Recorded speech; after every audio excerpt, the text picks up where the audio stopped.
Ayo kawan pergi ke sekolah minggu, segera ganti baju. Jangan buat Tuhan selalu menunggu. Bawa Alkitabmu, nyanyi buat Tuhan, tepuk buat Tuhan, juga beri persembahan. Dengar firman Tuhan, hafal firman Tuhan, semakin serupa dengan Tuhan. Shalom adik-adik, bertemu dengan Kak Cynthia. Kita bisa kembali beribadah bersama-sama di ibadah online kali ini. Kita mau siapkan hati kita, pikiran kita untuk memuji Tuhan, untuk mendengarkan firman Tuhan. Dan kita mau datang Tuhan kepadamu. Kami mau mengucapkan syukur atas kasih-Mu Bapa.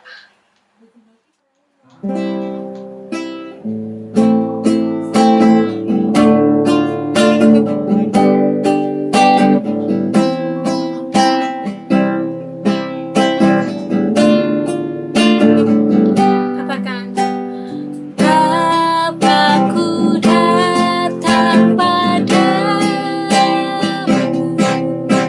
naikkan ucapan syukur atas kasih-Mu Tuhan, atas kasih anugerah-Mu yang indah setiap hari. Pagi hari,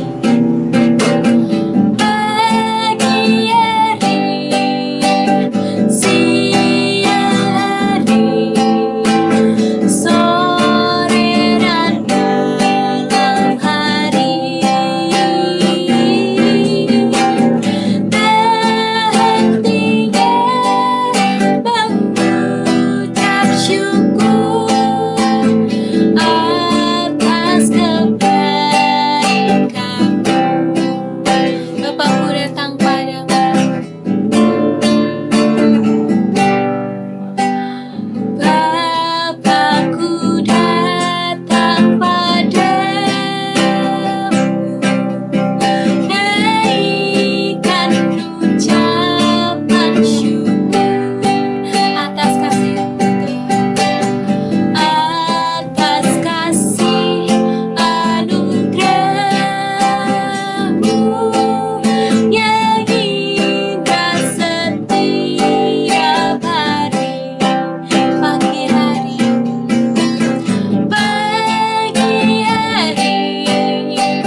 siang hari, sore dan malam hari, hentinya mengucap syukur atas kebaikan. Pagi hari,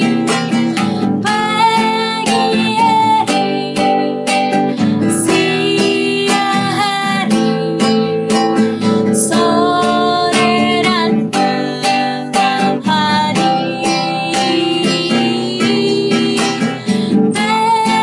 hentinya mengucap syukur atas kebaikan-Mu, atas kebaikan-Mu, atas kebaikan-Mu, atas kebaikan-Mu, atas kebaikan-Mu. Tuhan, terima kasih Tuhan untuk kebaikan-Mu dalam satu minggu ini.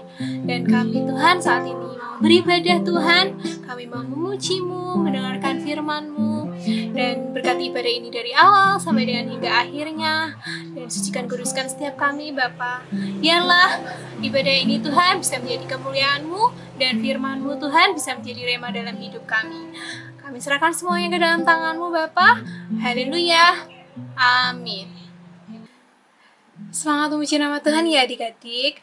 Karena burung pipit, bunga bakung, Tuhan aja pelihara. Apalagi kita anak-anaknya, Tuhan pasti pelihara dan berkati. Mari sama-sama kita pujikan pujian ini. Burung pipit.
Karena Tuhan sudah memelihara kita dan memberkati kita, itu artinya Tuhan selalu mengasihi kita.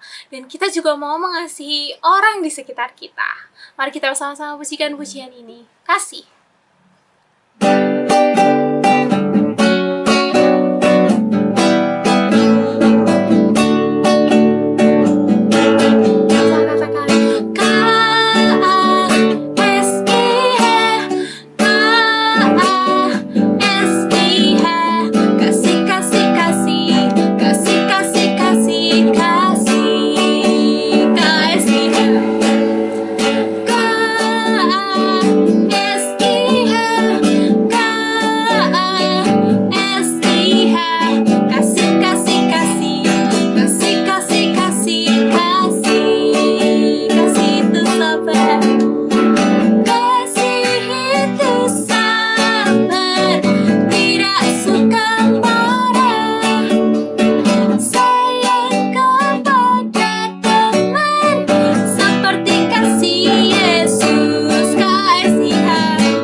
Ya, untuk adik-adik, ada pengumuman buat adik-adik yang sudah naik ke kelas 1 SMP, bisa ikut ibadah tunas KIA Dr. Cipto. Ibadah tunas itu di hari Minggu jam 11 siang. Adik-adik bisa lihat dan follow Instagramnya Tunas di @tunaskia.dr.cipto untuk info-info menarik lainnya. Jangan sampai ketinggalan info ya adik-adik. Dan juga untuk adik-adik yang udah naik ke kelas 1 SMP, jangan lupa untuk ngisi data di Google Form yang ada di link description box. Oke, jangan lupa ya. Nah adik-adik, saatnya kita untuk memberikan persembahan kita. Untuk persembahannya bisa dititipkan ke orang tua ya. Jangan lupa dimasukkan ke dalam amplop dan diberi tulisan KAA. Ya, jangan lupa. Mari kita berdoa untuk persembahan kita. Tuhan, terima kasih Tuhan atas berkat-Mu. Dan saat ini Tuhan, kami memberikan persembahan kami. Sucikan, kuduskan persembahan ini Tuhan. Biarlah persembahan ini Tuhan, biar bisa menjadi berkat untuk gereja ini Tuhan. Dan biar bisa diolah menjadi persembahan yang kudus dan berkenan buat-Mu Bapa. Dan saat ini kami mau menyerahkan persembahan kami hanya dalam nama Tuhan Yesus. Kami sudah berdoa dan bersyukur. Haleluya. Amin. Ya, mari adik-adik kita mau siapkan hati kita. Kita mau mendengarkan firman Tuhan. Karena Tuhan, Kaulah Allah kami, Kau yang selalu melindungi kami dan selalu berserta dengan kami. Dan kami tenang Tuhan bersama Engkau.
Sebelum kita mendengarkan sebuah kisah dari Alkitab, kita berdoa dulu yuk adik-adik.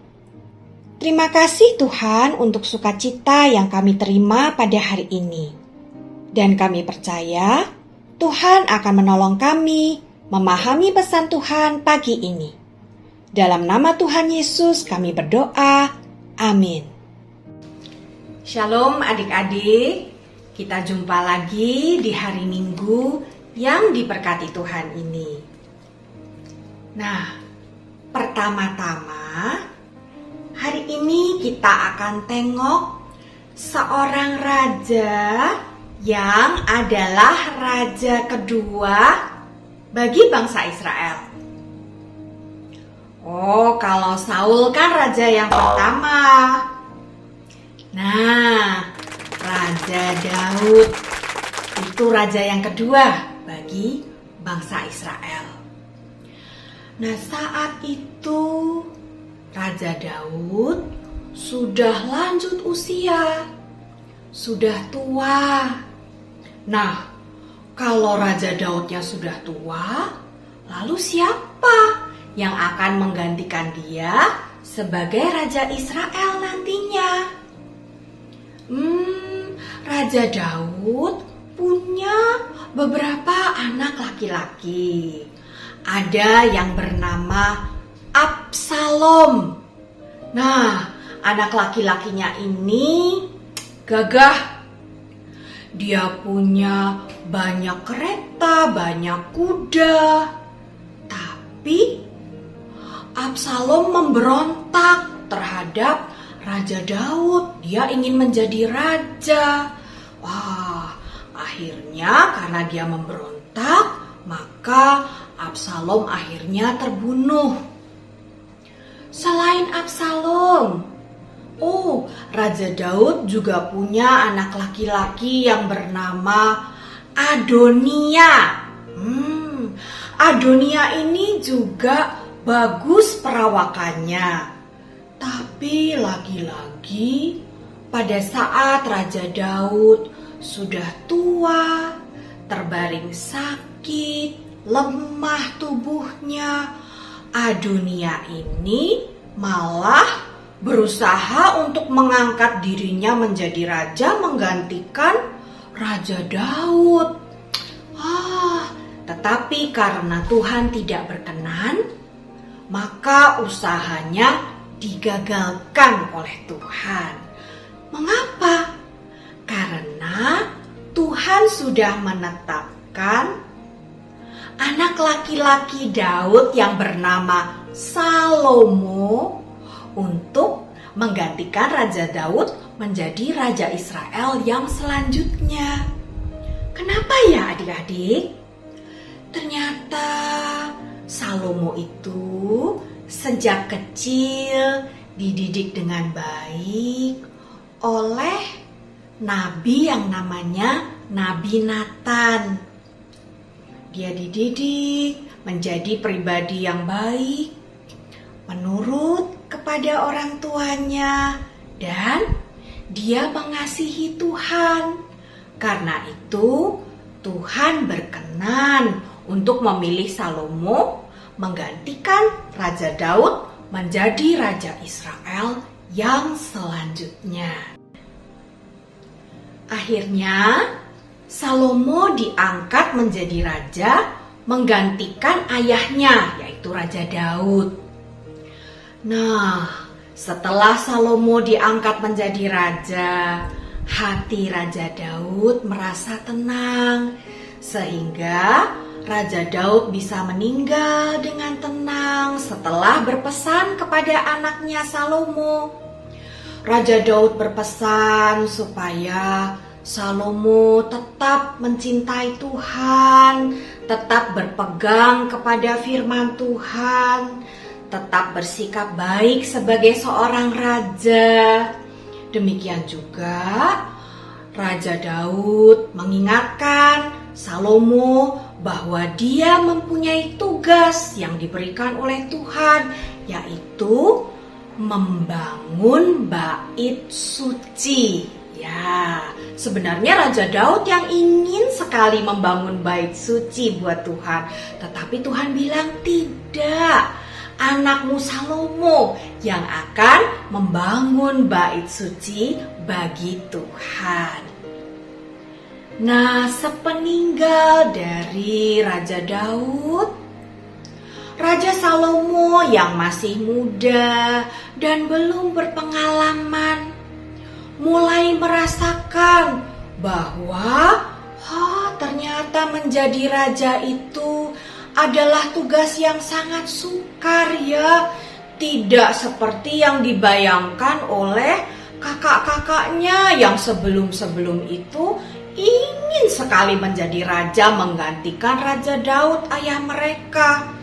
Ternyata berat sekali tugas menjadi seorang raja. Nah, pada suatu hari Raja Salomo pergi ke daerah Gibeon untuk mempersembahkan korban bakaran buat Tuhan. Malam harinya setelah ia mempersembahkan korban bakaran itu, Raja Salomo yang lelah tertidur. Di dalam tidurnya, Tuhan mendatangi Salomo dan Tuhan bilang, "Mintalah apa saja yang hendak kuberikan kepadamu." Wah, adik-adik, kalau kita ditanya oleh Tuhan seperti itu, kita mau minta apa ya? Mungkin kita mau minta mainan yang banyak, atau uang jajan yang banyak supaya bisa beli bermacam-macam yang kita ingin. Atau mungkin ada juga yang ingin minta kecerdasan yang luar biasa. Saya ingin menjadi jenius, Tuhan. Mungkin itu yang akan kita minta kalau Tuhan bilang boleh minta apa saja. Tetapi Raja Salomo tidak meminta uang, tidak meminta kekayaan, kemuliaan, tidak.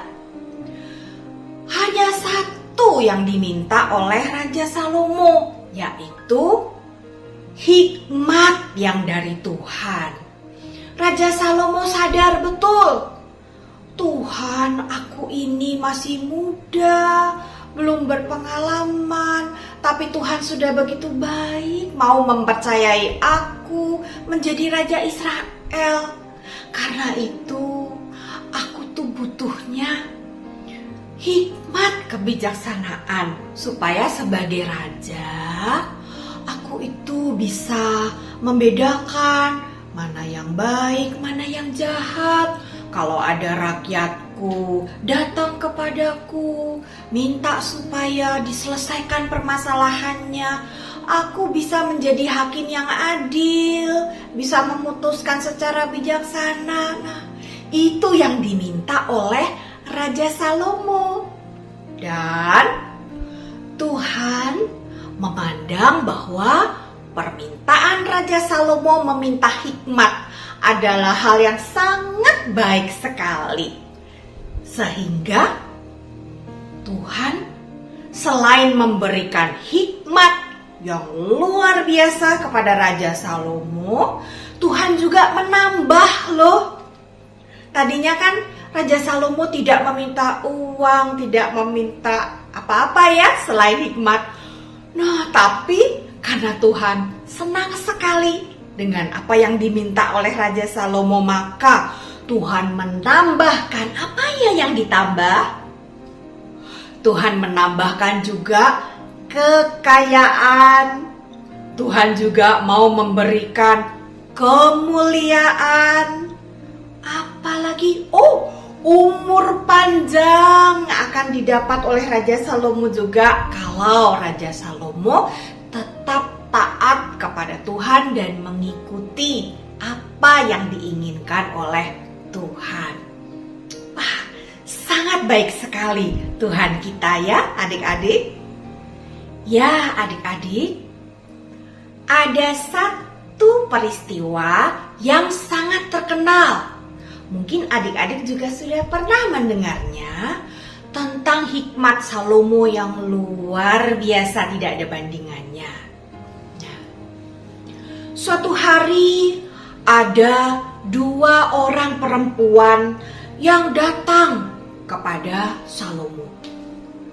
Perempuan yang pertama berkata, "Tuanku Raja, saya tinggal di sebuah rumah bersama dengan perempuan ini. Nah, di rumah itu saya melahirkan seorang anak.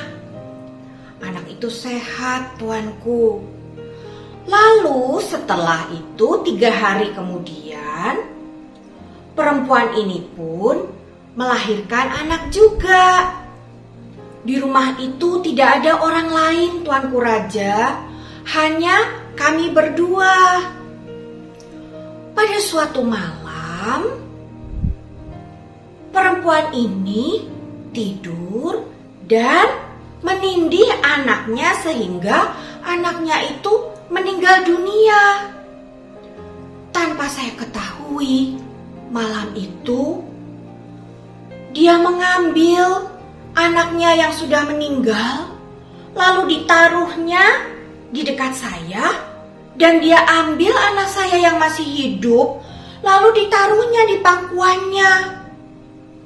Keesokan harinya, ketika saya bangun dan akan menyusui anak saya melihat, oh, kok anak saya sudah meninggal? Lalu ketika saya lihat baik-baik anak itu, ternyata bayi ini bukan anak saya, Tuanku Raja. Anak saya ada di pangkuan perempuan itu. Dia mengganti anaknya yang meninggal dengan anak saya yang masih hidup, Tuanku. Bukan, bantah perempuan yang kedua. Anakkulah yang hidup, anakmu yang mati. Siapa bilang? Anakmu yang mati, anakku yang hidup. Raja Salomo mendengar perbantahan kedua perempuan itu dan memerintahkan agar dibawa sebuah pedang. Apa yang akan dilakukan dengan pedang itu?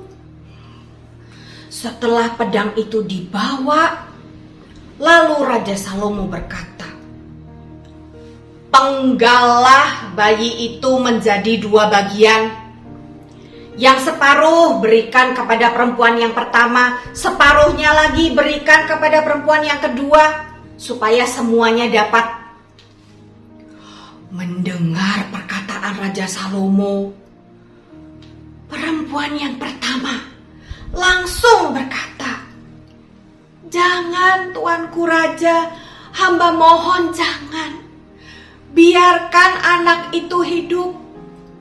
Tidak apa-apa, diberikan saja kepada perempuan yang kedua itu, tidak apa-apa. Jangan dibunuh." Sedangkan perempuan yang kedua berkata, "Supaya baik aku maupun dia tidak mendapatkan bayi yang hidup, benar, penggal saja, Tuanku Raja." Lalu Raja Salomo memutuskan, jangan dibunuh bayi itu. Biarkan bayi itu hidup dan berikan dia kepada perempuan yang pertama ini, karena dialah ibu yang sesungguhnya. Melihat hal itu, mendengar keputusan Raja Salomo itu, semua orang baru sadar. Ternyata Raja Salomo itu sangat bijaksana. Hikmatnya tidak ada yang menandingi, karena Tuhan sendiri yang menganugerahkannya kepadanya. Nah, adik-adik, yang memerlukan hikmat itu bukan cuma Raja Salomo. Semua manusia memerlukan hikmat yang dari Tuhan, termasuk termasuk kita semua juga. Nah, kalau kita perlu hikmat, buat apa ya? Pernah atau tidak adik-adik mengalami kita tidak mencontek karena kita tahu mencontek itu tidak baik, tidak boleh. Tetapi ada saja teman-teman kita yang tidak belajar minta contekan kepada kita sewaktu ulangan. Wah, iya betul. Pasti banyak yang pernah mengalami hal itu. Nah, kalau sudah seperti itu bingung. Kalau tidak dikasih contekan, teman kita marah. Tidak mau lagi bermain dengan kita. Tidak mau lagi mengajak kita ngobrol. Tapi kalau kita beri contekan, kita salah dong ya. Kan tidak boleh itu ya. Itu berdosa, tidak jujur. Lalu harus bagaimana ya? Diberi saja apa ya? Atau jangan ya? Nah, dalam situasi seperti ini, maka kalau kita diberi hikmat oleh Tuhan, kita bisa mengambil keputusan yang tepat. Bagaimana keputusannya? Kita tetap tidak memberi contekan. Bukan karena kita pelit, bukan karena kita mau musuhan sama teman yang minta contekan. Bukan. Tapi karena kita lebih taat kepada Tuhan daripada takut kepada teman. Loh, kalau begitu nanti teman saya hilang dong. Saya tidak bisa berteman dengan dia lagi dong. Apalagi nanti kalau dia tuh cerita sama teman-teman yang lain, jangan berteman sama anak ini, pelit sekali. Bagaimana lalu saya tidak punya teman? Orang yang berhikmat akan diberi oleh Tuhan ketenangan dalam hatinya. Kalau kita mengikuti kehendak Tuhan, perintah Tuhan, kita tidak usah takut. Tidak usah takut dijauhi teman, tidak usah takut tidak memiliki teman, dikucilkan. Kita tidak usah takut. Sebab apa? Tuhan akan mengirim kepada kita teman-teman yang lain, teman-teman yang baik, teman-teman yang mau menerima kita, teman-teman yang tidak memaksa kita untuk melanggar perintah Tuhan. Bahkan bisa teman yang tadinya melihat kita, pelit ah. Tapi karena kita taat kepada Tuhan, Tuhan bisa mengubahkan hatinya sehingga dia tidak musuhan lagi dengan kita. Nah, itulah perlunya kita punya hikmat yang dari Tuhan. Ayat hafalan kita hari ini diambil dari Amsal 9 ayat 10a. Permulaan hikmat adalah takut akan Tuhan. Yuk adik-adik, kita berdoa bersama-sama. Tuhan, hari ini kami mengerti bahwa kami perlu hikmat Tuhan dalam hidup kami. Kami ingin seperti Raja Salomo yang lebih mementingkan hikmat daripada kekayaan. Tolong kami untuk mempelajari dan mematuhi firman Tuhan, agar kami pun memperoleh hikmat dari Tuhan. Terima kasih Tuhan, dalam nama Tuhan Yesus kami berdoa. Amin. Ya adik-adik, ibadah kita udah selesai. Jangan lupa minggu depan ada ibadah lagi ya di channel ini jam 10:30 siang. Jangan sampai ketinggalan ya. Sampai jumpa. Terlebih aku anak-anaknya pasti